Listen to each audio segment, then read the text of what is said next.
What's your take on millennials? What's my take on I think there's a really good question in there. Well, that is a really good question. I think that this whole millennial thing is actually it's almost a bit judgmental. Now, I'm not the kind of person who gets offended at anything or everything. Like, oh, you can't say that, it's offensive.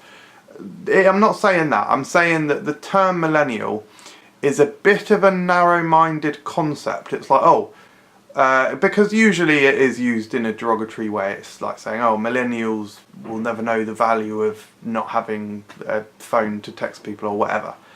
And it's just quite ignorant. I think you're grouping a lot of people from a very broad era into one small concept. And you're like, oh well, they grew up in the digital age, they had phones, whatever. Well, actually, because I believe I am a millennial, we all came from different backgrounds, actually. You know, some of us came from poor backgrounds and didn't have anything, didn't have phones or computers. Some of us came from very rich backgrounds and had everything early. And of course, that's going to change the way that you're brought up, it's going to change your views and such. So I'm not sure if this whole speak of millennials, I mean, yeah, sure, use it as a concept, an overall general concept referring to younger people who were on the cusp of the digital changing world.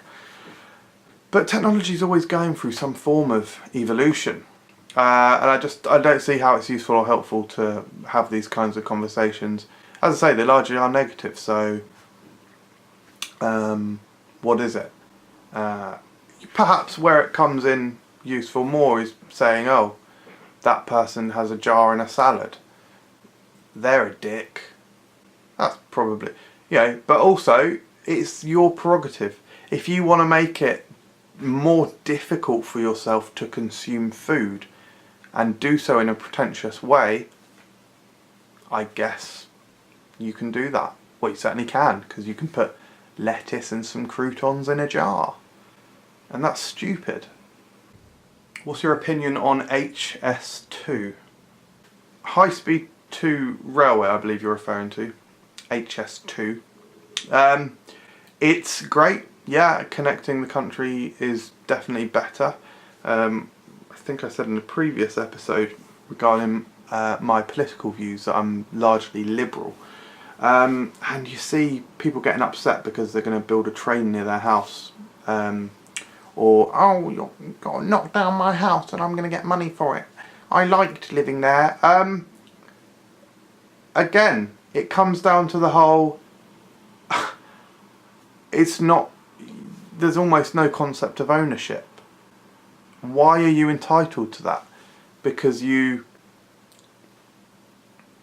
happen to be born in this country and you happened to, I'm not saying you didn't work hard to get a job and pay for your house. Conversely, many people would inherit a house, or they'd inherit money to buy a house. But even if you worked hard to buy it, you only bought it here because you were raised here, probably. And if you chose to be here, you only I don't even know what I'm saying. Does anyone understand? What I'm saying is, you don't have the right to anything, really. But then equally you have the right to everything. But when you are being so selfish as to say, me and my family of 5, 6, 4, 3 too, people don't want you building this railway, well, actually it improves the infrastructure of the entire country and that could affect millions of people.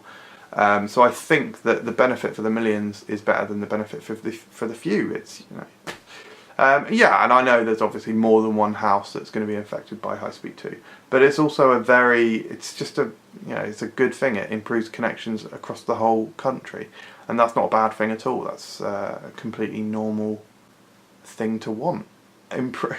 Isn't it though? Massively improving the whole rail network. That's good. But chill out. Oh, it's going to ruin the view. Go away then. Live in the Lake District. It's not going through there probably.